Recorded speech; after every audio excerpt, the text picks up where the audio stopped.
Lesson 135. If I defend myself, I am attacked. Who would defend himself unless he thought he was attacked, that the attack is real, and that his own defense can save himself? And herein lies the folly of defense. It gives illusions full reality, and then attempts to handle them as real.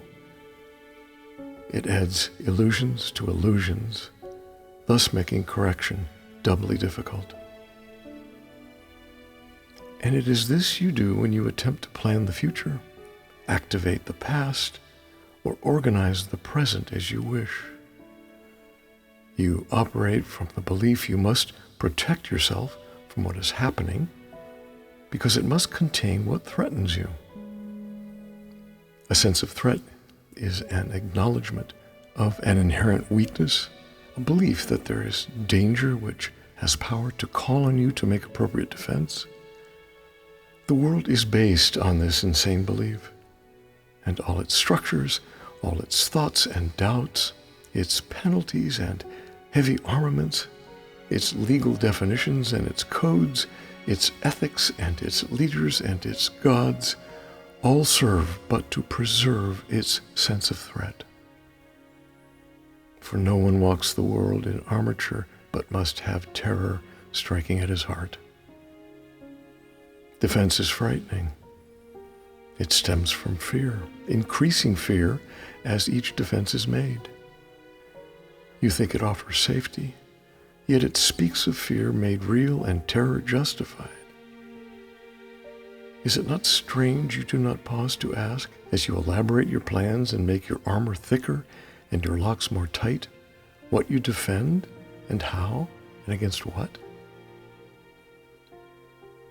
Let us consider first what you defend. It must be something that is very weak and easily assaulted. It must be something made easy prey, unable to protect itself and needing your defense. What but the body has such frailty that constant care and watchful, deep concern is needful to protect its little life? What but the body falters and must fail to serve the Son of God as worthy host? Yet it is not the body that can fear, nor be a thing to fear. It has no needs but those which you assign to it. It needs no complicated structures of defense, no health-inducing medicine, no care, and no concern at all. Defend its life, or give it gifts to make it beautiful, or walls to make it safe, and you but say your home is open to the thief of time, corruptible and crumbling, so unsafe it must be guarded with your very life. Is not this picture fearful? Can you be at peace with such a contempt of your home? Yet, what endowed the body with the right to serve you thus, except your own belief? Is it your mind which gave the body all the functions that you see in it, and sets its value far beyond a little pile of dust and water? Who would make defense of something that he recognized as this? The body is in need of no defense. This cannot be too often emphasized. It will be strong and healthy if the mind does not abuse it by assigning it to roles it cannot fill, to purposes beyond its scope, and to exalted aims which it cannot accomplish. Such attempts, ridiculous yet deeply cherished, are the source for the many mad attacks you make upon it, for it seems to fail your hopes, your needs, your values, and your dreams. The self that needs protection is not real. The body, valueless and hardly worth the least defense, need merely be perceived as quite apart from you, and it becomes a healthy, serviceable instrument through which the mind can operate until its usefulness is over. Who would want to keep it when its usefulness is done? Defend the body, and you have attacked your mind. For you have seen it in the faults, the weaknesses, the limits, and the lacks from which you think the body must be saved.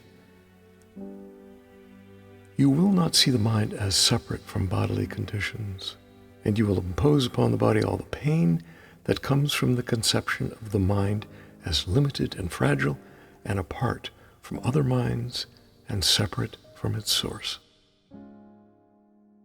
These are the thoughts in need of healing, and the body will respond with health when they have been corrected and replaced with truth. This is the body's only real defense. Yet, is this where you look for its defense? You offer it protection of a kind from which it gains no benefit at all, but merely adds to your distress of mind. You do not heal, but merely take away the hope of healing, for you fail to see where hope must lie if it be meaningful. A healed mind does not plan. It carries out the plans which it receives through listening to the wisdom that is not its own. It waits until it has been taught what should be done and then proceeds to do it. It does not depend upon itself for anything except its adequacy to fulfill the plans assigned to it. It is secure in certainty that obstacles cannot impede its progress to accomplishment of any goal which serves the greater plan established for the good of everyone. A healed mind is relieved from the belief that it must plan, although it cannot know the outcome which is best, the means by which it is achieved, nor how to recognize the problem that the plan is made to solve. It must misuse the body in its plans until it recognizes this is so. But when it has accepted this as true, then it is healed and lets the body go. Enslavement of the body to the plans the unhealed mind sets up to save itself must make the body sick. It is not free to be a means of helping in a plan which far exceeds its own protection and which needs its service for a little while. In this capacity is health assured, for everything the mind employs for this will function flawlessly and with the strength that has been given it and cannot fail. It is perhaps not easy to perceive that self-initiated plans are but defenses with the purpose all of them were made to realize. They are the means by which a frightened mind would undertake its own protection at the cost of truth. This is not difficult to realize in some forms which these self-deceptions take, for the denial of reality is very obvious. Yet, planning is not often recognized as a defense. The mind engaged in planning for itself is occupied in setting up control of future happenings. It does not think that it will be provided for unless it makes its own provisions. Time becomes a future emphasis to be controlled by learning and experience obtained from past events and previous beliefs. It overlooks the present, for it rests on the idea that past has taught enough to let the mind direct its future course. The mind that plans is thus refusing to allow for change. What it has learned before becomes the basis for its future goals. Its past experience directs its choice of what will happen, and it does not see that here and now is everything it needs to guarantee a future, quite unlike the past, without a continuity of any old ideas and sick beliefs. Anticipation plays no part at all, for present confidence directs the way. Defenses are the plans you undertake to make against the truth. Their aim is to select what you approve and disregard what you consider incompatible with your beliefs of your reality. Yet what remains is meaningless indeed, for it is your reality which is the threat that your defenses would attack, obscure, and take apart and crucify. What could you not accept if you but knew that everything that happens, all events, past, present, and to come, are gently planned by one whose only purpose is your good. Perhaps you have misunderstood his plan, for he would never offer pain to you. But your defenses did not let you see his loving blessing shine in every step you ever took. While you made plans for death, he led you gently to eternal life. Your present trust in him is the defense which promises a future undisturbed, without a trace of sorrow, and with joy which constantly increases as this life becomes a holy instant, set in time but heeding only immortality. Let no defenses but your present trust direct the future, and this life becomes a meaningful encounter with the truth that only your defenses would conceal. Without defenses, you become a light which heaven gratefully acknowledges to be its own, and it will lead you on in ways appointed for your happiness according to the ancient plan begun when time was born. Your followers will join their light with yours, and it will be increased until the world is lighted up with joy. And gladly will our brothers lay aside their cumbersome defenses, which availed them nothing and could only terrify. We will anticipate that time today with present confidence, for this is part of what was planned for us. We will be sure that everything we need is given us for our accomplishment of this today.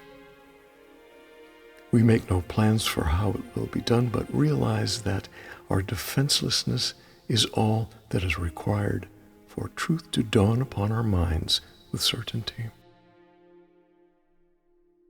For 15 minutes, twice today, we will rest from senseless planning and from every thought which blocks the truth from entering our minds. Today, we will receive instead of plan, that we may give instead of organize. And we are given truly, as we say, if I defend myself, I am attacked. But in defenselessness, I will be strong, and I will learn what my defenses hide. Nothing but that. If there are plans to make, you will be told of them.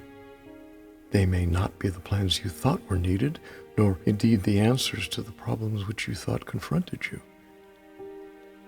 But they are answers to another kind of question which remains unanswered, yet in need of answering, until the answer comes to you at last. All your defenses have been aimed at not receiving what you will receive today. And in the light and joy of simple truth, you will but wonder why you ever thought that you must be defended from release. Heaven asks nothing. It is hell that makes extravagant demands for sacrifice. You give up nothing in these times today when undefended you present yourself to your Creator as you really are. He has remembered you. Today we will remember Him, for this is Easter time in your salvation, and you rise again from what was seeming death and hopelessness. Now is the light of hope reborn in you, for now you come without defense to learn the part for you within the plan of God. What little plans or magical beliefs can still have value when you have received your function from the voice of God Himself?